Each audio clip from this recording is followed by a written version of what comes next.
Hello, fans of all ages. Ryan Moore back here with you. Before I get to talking about the New York Football Giants and their ball game coming up this Sunday against the Arizona Cardinals, I just want to thank all of you for all the support on the first quote-unquote episode, I guess you can call it. The word, the retweets, the shares on Facebook, all of it has been very humbling, and thank you guys so much for all the love that you've been showing me. Let's get on to the Giants. I can't believe that they're in this position right now. 2 months ago, I thought that it was rock bottom. Daniel Jones did not show any signs of improvement. That has since changed. This coaching staff was questionable, to say the least. I mean, they were 1-7. The defense was shaky. They were allowing a lot of fourth quarter points. But since 1-7, they've obviously won 4 straight, and they are in the lead for the NFC East title. And it's amazing. You got to give a ton of credit to Joe Judge, to Patrick Graham, and yes, even to Dave Gettleman. Dave Gettleman, I wanted him gone.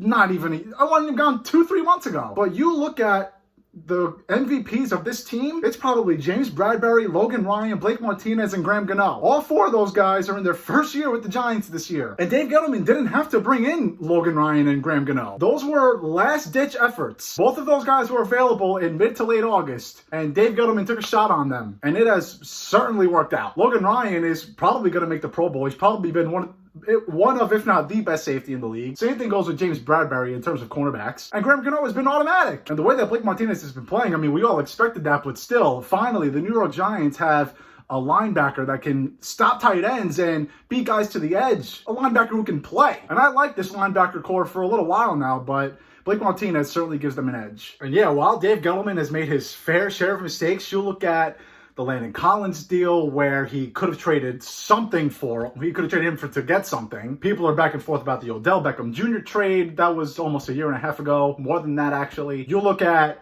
the Saquon Barkley draft pick. If you follow me, you know how I feel about that. But I also feel like he was kind of forced by John Mara to do that, to give Eli one more ring. But nonetheless, Dave Gettleman has made his fair share of mistakes. Even the Leonard Williams trade, who has been playing very well this year. This is his best year in his career. This is what the New York Jets thought that they drafted. He has a career high, 8.5 sacks right now? And we're going into week 14? Season's not even over yet, and he already has a career high in sacks. Now, going back to the trade, if they were gonna get him in free agency, I still don't understand why you would get rid of pretty valuable picks, especially with what you have seen from these rookies from Joe Judge and Dave Gettleman. They've drafted and developed these guys very well. So those guys could have been very valuable, whoever they drafted with those picks. But nonetheless, at least it has seemingly worked out. And now, you look at what they did against Seattle. That was, first of all, the best defensive game I've seen from the New York Giants in a long time. It was the best game I've seen from the Giants in general. Most important game I've seen from the Giants in the last 4 years. By far the best defensive output they've had in the last 4 years. And what comes to mind, the first game that comes to mind,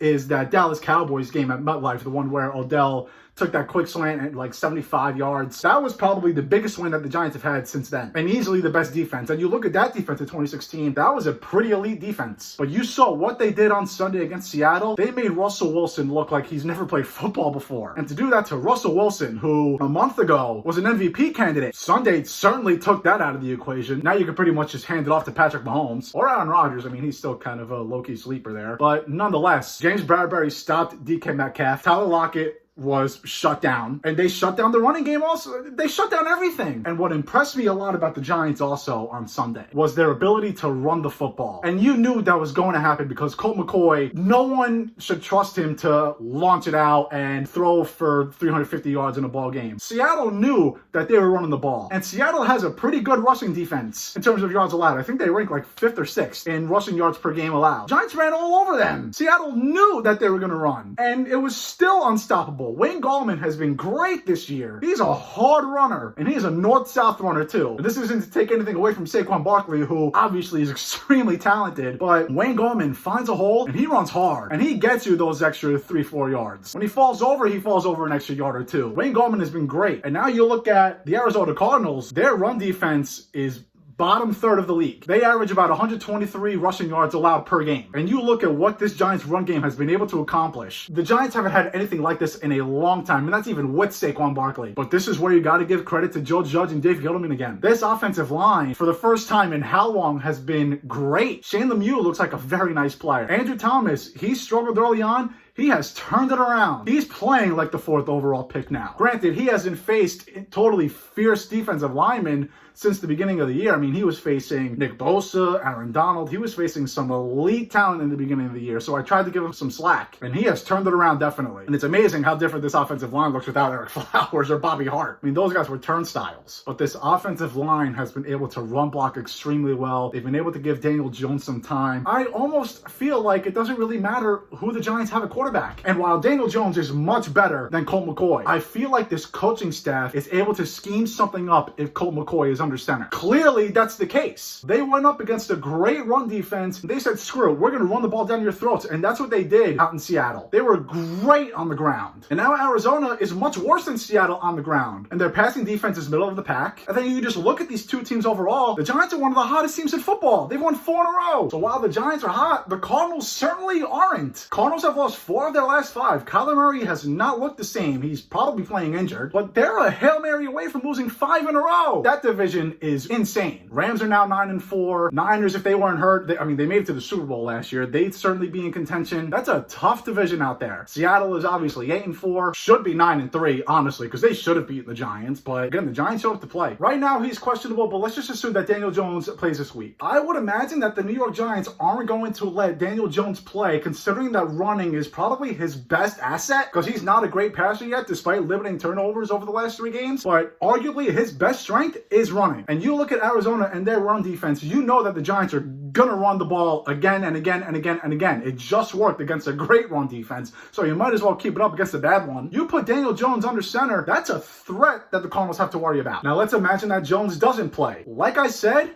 I don't think that's much of an issue, because I think that this coaching staff can scheme up ways to run the football and use Colt McCoy as a game manager, get Wayne Gallman involved, get Alfred Morris involved, which is unbelievable, get Evan Ingram involved in the running game because he can't catch. But again, just at least a weapon that you can use, because Evan Ingram is his talent can be there. And he's certainly athletic. He's probably the best athlete on the team. So scheme up ways to use this running game against Arizona. You look at the spread at this game, I can't believe the Cardinals are 3-point favorites. On the road, I mean, granted, there's no fans, but on the road, they've lost 4 out of 5. Like I said before, if that Hail Mary doesn't drop right in DeAndre Hopkins' hands, they lost 5 in a row. But the Giants have won 4 straight. Maybe Vegas knows something. Maybe Vegas thinks that Kyler Murray isn't all that hurt anymore. But let's say that he's not. Giants' run defense has been outstanding this year. And I get that Kyler Murray is probably the best running quarterback in football. What the Giants are good at is reading plays. I think their best asset is reading screens. They stop those very well, but they know what's coming. It's hard to see that with Kyler Murray, but again, I think Patrick Graham has done a great job having these players know what's coming. You look at Jabril Peppers, he's all over the field. They're getting pressure on quarterbacks, both when they try to roll out and when they're standing in the pocket. The Giants have been a very good football team, especially defensively. That's been their strength, and we've been waiting for that for 4 years now. Giants are good, and I'm very surprised that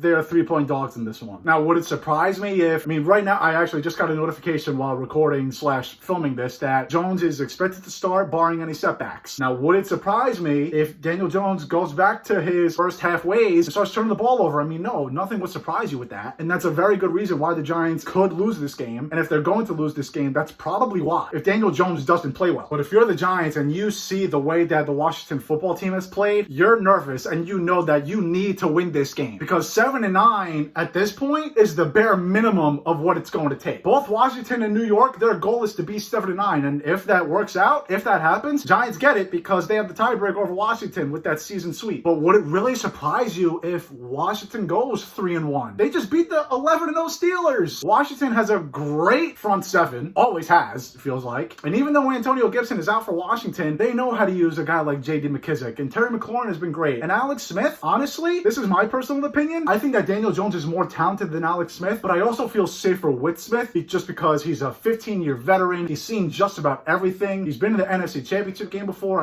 I don't remember if he's ever been in a Super Bowl series, but he's been to the NFC Championship against the Giants in 2011. I feel like Alex Smith won't be the reason why Washington loses a game this year. I feel like defenses will know how to stop that offense because that offense isn't all that great, but Daniel Jones has been the reason why Giants have lost games. And that does scare you a little bit. So if you're the Giants, you know that about Washington. You know that you need to win this game. You know that you have to win at least 2 games. And the Giants have Arizona, Cleveland, Baltimore, Dallas. You have to beat Dallas. They are bad. Their defense is atrocious. I like Andy Dalton. I still kind of like that offense, but even Zeke has been all that great. That offensive line has been all that great. And at the end of the day, it's not like Dalton is a top 15, top 20 quarterback. Is he top 32 in the league? Could he start on some teams? Yeah, maybe. If I broke it down, I'm sure I could find a team that could use him as a starter, better than Mike Glennon. But the Cowboys are absolutely a team that you have to beat. And I can't believe I'm saying this. The Giants have a good shot against Baltimore. The only thing that the Giants should worry about when it comes to Baltimore is Lamar Jackson running the football, which we've gone over. The Giants are very good at stopping the run. They know how to read schemes. I mean, you look at what Dallas did. They didn't have a clue how to stop Lamar Jackson on the ground. They didn't know how to stop anyone on the ground. Their run defense is last in the league. But I think the Giants could absolutely compete and beat Baltimore. If James Bradbury and Logan Ryan and Darrell Peppers and Julian, if these guys are stopping DK Metcalf and Tyler Lockett, are they really worried about Hollywood Brown and Willie Snead? No. Even you look at Cleveland, which is next week on Sunday Night Football, and Baker Mayfield has been playing a lot better. But you look at, again, what they did with Metcalf and Lockett. Are you worried about Rashard Higgins, Austin Hooper, and Njoku? I mean, Giants against tight ends will always scare me, but I think if they shut down those Seahawks weapons, I think if they put them to just 10 points offensively,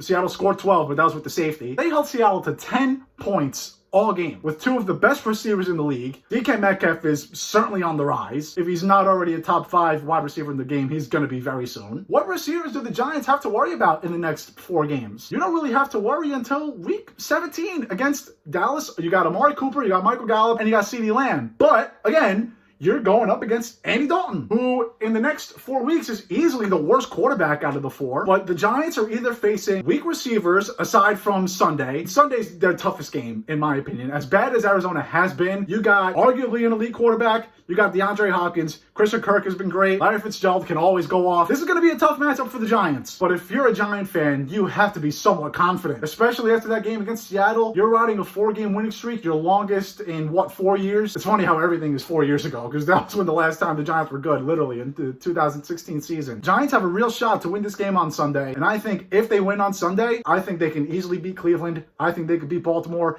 and you know that they're going to beat Dallas. And if they don't beat Dallas, then they don't deserve a playoff spot. Now, the bad news for the Giants is that Washington's schedule is pretty easy. They go against Seattle, who can be beaten by anyone. They're on a cold streak. They play an injured San Fran team this week. They play Carolina. They play Philly. Washington has a pretty easy schedule, and honestly, even if they went 4-0, which is crazy. I don't think that Washington can run the table, but it certainly wouldn't surprise me. They're probably the better team maybe against Seattle. Seattle's still better than them, but like I said, Seattle can lose to anyone just as easily as they can beat anyone by 35 points. So you look at the Washington schedule, if you're the Giants, you know that 2 wins probably is not enough. And if you lose this Sunday, you got to go 2-1 at least against 2 playoff teams, and Dallas, who, if they had their quarterback, would be a playoff team, who still have elite wide receivers and an elite running back. My prediction, I think the Giants are going to win this game because I think that Arizona's just on too cold of a streak. I think the Giants are just on too hot of a streak. Maybe that's my clear Giant fan bias, but you look at the way these 2 teams match up, it's clear that the Giants know how to scheme up both offensively and defensively to stop the run. Their pass defense is obviously great with that secondary, and no matter who's playing quarterback, but again, let's assume that it's going to be Daniel Jones. It certainly sounds like it. Daniel Jones is this team's best runner